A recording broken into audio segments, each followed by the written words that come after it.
बहुत सारे लोगों के मन में यह सवाल उठ रहा है कि 12 लाख रुपए तक की सालाना आमदनी पर कोई टैक्स नहीं लगेगा। ये जो ऐलान किया है वित्त मंत्री ने, ये किन किन लोगों पर लागू होगा? पहला सवाल तो लोग ये पूछ रहे हैं कि क्या ये ओल्ड टैक्स रिजीम वालों को भी छूट मिलेगी? तो बता दूं कि ये जो नया ऐलान है वो ओल्ड टैक्स रिजीम में जो लोग हैं उन पर लागू नहीं होगा, सिर्फ और सिर्फ न्यू टैक्स रिजीम में शामिल लोगों पर लागू होगा। यानी आप न्यू टैक्स रिजीम में शामिल हैं या न्यू टैक्स रिजीम में शामिल हो जाएंगे तब आपको 12 लाख रुपए तक की सालाना आमदनी पर कोई टैक्स नहीं देना पड़ेगा। लेकिन इसको आप ध्यान से देखिएगा, जब टैक्स स्लैब का रेट देखिएगा तो उसको देखकर आपको कंफ्यूजन हो सकता है, क्योंकि इसमें जो कहा गया है वो कहा गया है कि 4 लाख रुपए तक की आमदनी पर कोई टैक्स नहीं लगेगा, 4 से 8 लाख रुपए तक की आमदनी पर सिर्फ 5% टैक्स लगेगा और 8 से 12 लाख रुपए तक की सालाना आमदनी पर 12% टैक्स लगेगा। अब आप कह रहे हैं कि जब 12% टैक्स लगेगा तो टैक्स छूट कैसे मिलेगी? तो बता दूं कि एक सेक्शन था जिसको सरकार ने पिछले दिनों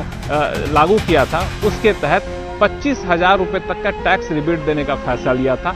7 लाख रुपए तक की आमदनी फिर टैक्स फ्री हो जाती है उससे। अब उस रिबेट को, जो 25,000 रुपए तक की रिबेट थी, उसको बढ़ा करके 60,000 रुपए तक की रिबेट कर दिया है। इसका मतलब ये हुआ कि 12 लाख रुपए तक की जो सालाना आमदनी वाले लोग हैं उन पर कोई भी टैक्स की देनदारी नहीं बनेगी। इसीलिए कहा जा रहा है कि 12 लाख रुपए तक की आमदनी वालों को कोई टैक्स नहीं देना पड़ेगा। और ध्यान दीजिएगा, स्टैंडर्ड डिडक्शन अलग से मिलेगा 75,000 रुपए का। यानी स्टैंडर्ड डिडक्शन आप क्लेम कर रहे हैं, नौकरी पेशा हैं, तो आपको 12 लाख नहीं 12,75,000 रुपए तक की सालाना आमदनी पर कोई टैक्स नहीं देना पड़ेगा। अब उससे ज्यादा सालाना आमदनी हो तो क्या हुई? उस पे 12 से आपको 16 लाख रुपए तक की आमदनी पर 15% टैक्स स्लैब की व्यवस्था की गई है।